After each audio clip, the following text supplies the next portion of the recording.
the town got a Sprouts, and now they've got a football team that can go out and win a big game. Texas Tech goes on the road. Impressive. Very impressive. I mean, but what stood out what's sort of your headline that you've got taken away from the 34-10 win in Salt Lake City against the Utes? I thought they hit really well. I think probably the most important thing they did in this game, though, was they did not get tricked by any of the Utah stuff, right? Like, I mean, that's kind of how Utah hits their explosive plays through the air, is to scheme coverage busts, basically, with all the the motion and the shifts and all the different stuff with the run fakes that they do. And honestly, like, Utah only had the wide open guys maybe twice. One of them was called the first quarter. That touchdown was called back for what, holding? Yeah.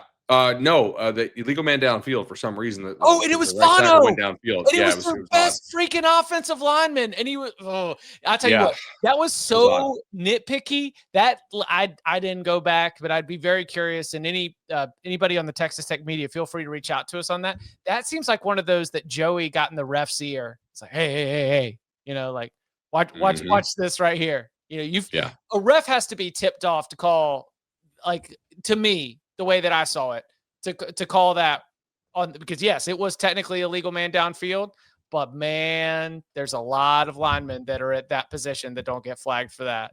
You gotta have it on your radar. Yeah, I would agree with that. I also thought they did a great job of making Dampier play quarterback from at least from the pocket or from behind the chains, right? And he's just not like Dampier's going to go pro in something other than sports, right? Or maybe at a different position. He's not an NFL thrower. Oh no, he might be an Argonaut. Yeah.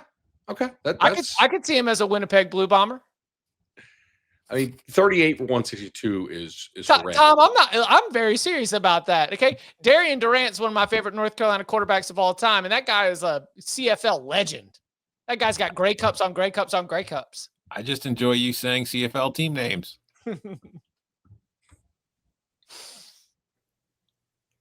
I thought their D line was like very physical. They hustled to the ball. I thought the back seven hit a lot and did not allow like crazy tackles for loss. They played like good, inspired football. And then Will Hammond comes in, and he shows you why they didn't go get Jake Retzlaff. And honestly, like, I'm not going to say Hammond looks better than when Morton is healthy, because like will. Yeah, but early this year, Morton's looked unreal, like really, really good. But today he was better. Their offense was much better in this game with Hammond, than it was with Morton, because like the final score is 34-10, but Tech scored 21 points or 24 points in like the last half of the fourth quarter. Like, this game was much closer throughout most of the game than the final score suggests. I thought Tech's defense was incredible. The defensive line played very well holding up against that offensive line. They didn't get a ton of tackles for loss, but they didn't get pushed around either. They were just kind of hanging around, forcing forcing Utah out of its rhythm. Utah offensively couldn't do a damn thing. I will say the one thing, I'm looking at this, Texas Tech had 7 false starts in this game. Why are you going to Utah on the road and not having a silent cadence? This got Florida Napier 2 years ago or 3 years ago. Remember that opening game out there? It was like, oh God. Yeah. Like, no matter what Chip says, like, the muss is very loud and they're going to be fired up. So like, you're out here clapping and you're getting like false start after false start. You should probably be prepared for a silent count when you're going to play in the muss, no matter what Chip Patterson says. Those losers are only going to get a response from me on this platform because they didn't even listen to the whole damn quote. They just saw a little screenshot with the words underneath it. And if that's what you needed to motivate yourself to watch a 24-point loss at 10 a.m., sure. Fine. I'm not going to dignify that with a book like, come at me on Twitter. That's fine. No, hey, you know what? I'm going to answer and respond to you in the place where I said it, because I know that you're not watching. Because the full quote was the Muss ain't going to be rocking like it was in those Pac-12 after darks. That is an objectively fine analysis for what a student section in college is going to be like at 10 a.m. versus what it's going to be like at 8 p.m. A student section will be louder 100% of the time at 8 p.m. than what it is at 10 a.m. But those losers just stuck with the screenshot and decided that they were going to turn it into a whole motivating factor. So look, they did a great job. They were showing it. Trust me, everyone was sending me like, well, look at this. Looky here, Chip. Looky here. Yeah, that's awesome. I'm glad they filled it up because those losers didn't get the whole quote. You're not even going to, as long as you don't remind them that they've now lost 5 straight home games in conference, in Big 12 play. Oh, God. Yeah. Just don't tell them that, whatever you do. Yeah. So are you like TCU people? Are you Iowa State people for the Big 12 team that's going to play Texas Tech? Kansas? I mean, did Hoover get hurt in that TCU game today? Oh my God, dude! He came back. That was the dumbest. What? Yeah. Yeah. He came and back. I say this as somebody who was watching. Squared. I say this as somebody who watched his team get the crap beat out of it tonight, get injured the entire time, and still had a bunch of starters in the game come the fourth quarter.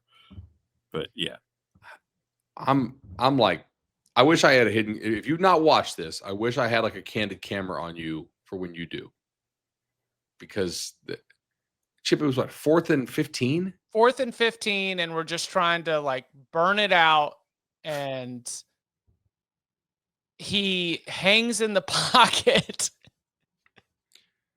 Like last play of the game, basically. Yeah, no, but then he came back out after 10. He came back in after the interception and kneeled it out, because that was the thing, is he hobbled off the field, and I was like, oh my gosh, they just lost Hoover, but he came back in for the kneels at the end of the game. So clearly he wasn't injured, but the guy, your really, really good quarterback, took a shot. Because they could have kicked a field goal, right? But they wanted to burn more time off the clock. Was that it? I think so. It would have been a long field goal. Like, the game is over by this point. Like, you could have just done. You could have taken a knee. You're not losing the ball game at that point. That was wild. You saw McAllister went for 254. Decent day. Yeah, he's a good player. Yeah, that was Skillet was fun.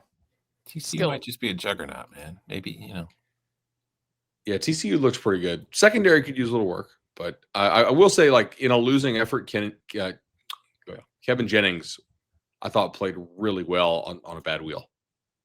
He was out there fighting tough. Like, they were licking him pretty good, and I mean, he just kept throwing strikes.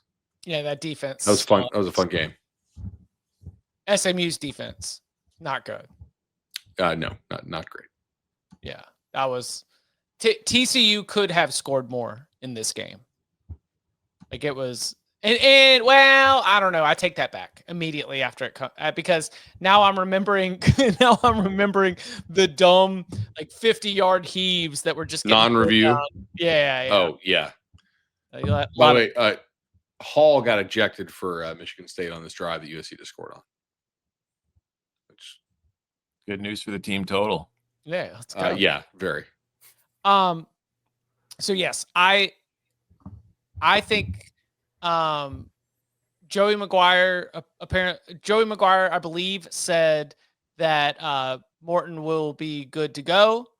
I joked in Slack that he's good to go grab the clipboard and the headset and start doing the Macarena out there and sending him the signals, because I would have Will Hammond as the quarterback. There is an aspect that I will entertain, that Utah was not prepped, or you get Hammond, you get a little bit of a different skill set, so they throw some stuff at you you weren't really game planning for. I will definitely hear that, but we had heard throughout the throughout the conversation about, all right, how good is Texas Tech going to be? They spent all this money on their roster. Okay, how good is Baron Morton? He's really good, but he's got injury issues. Don't worry, Chip, because the backup is good. Don't worry, Chip, because they like Will Hammond. Well, I like Will Hammond a lot. I think that what he can give this team with his ability to run is noticeable, and I like it. I would be rolling with Hammond. Please refer to him by his Christian name, Willie the Whip. Is that real? Or did you no, but that's what Gus was calling him on the game.